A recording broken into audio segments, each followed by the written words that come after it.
İslam'ın gerçeklerini her daim, her zaman, her yerde haykıracağız. Ve sizler de o tarihin çöplüğünde Ebu Leheb gibi ve sizlerin dedeleriniz gibi yer almaya devam edeceksiniz. Buradan bu şekilde sesleniyoruz. Allahu Ekber!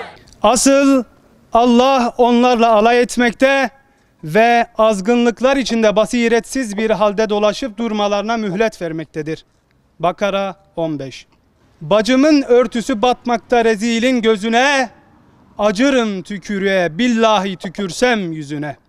Kıymetli arkadaşlar, geçtiğimiz günlerde Ankara'da bir eğlence mekanında çarşaf giyerek İslam'ın değerleriyle alay eden üniversite öğrencisinin bir videosu basına yansımıştır.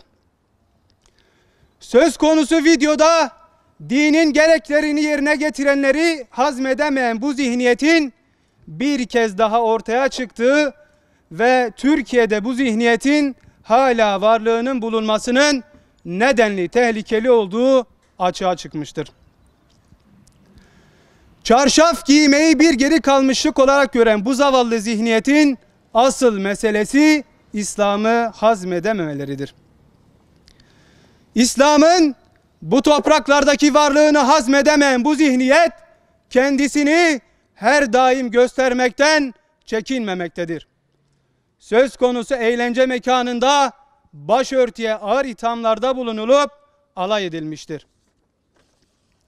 Ve milyonlarca kişinin yaşam tercihiyle alay edilmiştir. Tesettür, dünya üzerinde milyonlarca kadının inancı doğrultusunda kendi iradeleriyle tercih ettiği bir yaşam biçimidir. Ve bu tercihlerinden dolayı herhangi bir alay konusuna maruz kalmaları kabul edilemez, çirkin bir durumdur. Kendilerini insan hakları bekçisi sayanlar da konu başörtü ile alay olunca savundukları insan haklarını öyle zannediyoruz ki askıya alıyorlar ve samimi olmadıklarını bir kez daha çarşafa uzanan eller kırılsın. Çarşafa uzanan eller kırılsın.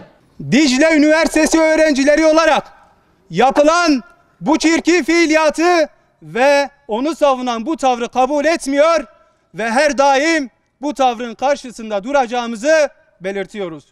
Ve İslam'ın en kutsal şiarlarından olan başörtüsüne yapılan bu hakareti en şiddetli bir şekilde lanetliyoruz.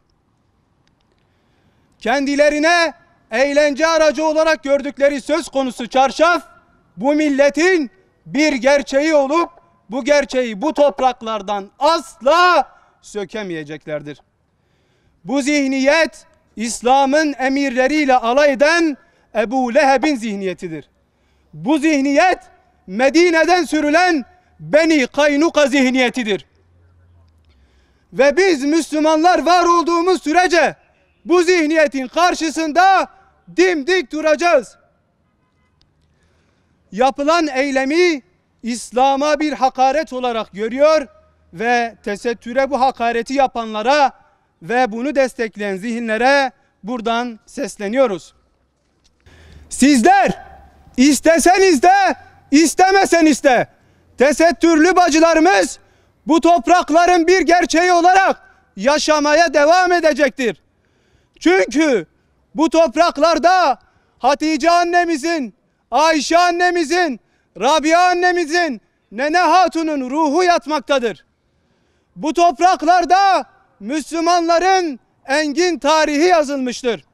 Bizler bu tarihimizle her daim övünürken ve her daim bu tarihin bilinciyle yaşarken sizler tarihin çöplüğünde yerinizi bulacaksınız. Ve son olarak yapılan bu çirkin eylemin düşünce ve ifade özgürlüğü olarak nitelendirilmesine karşı çıkıyor ve talebimizi buradan iletiyoruz. Yapılan bu çirkin eylem karşılıksız kalmamalı.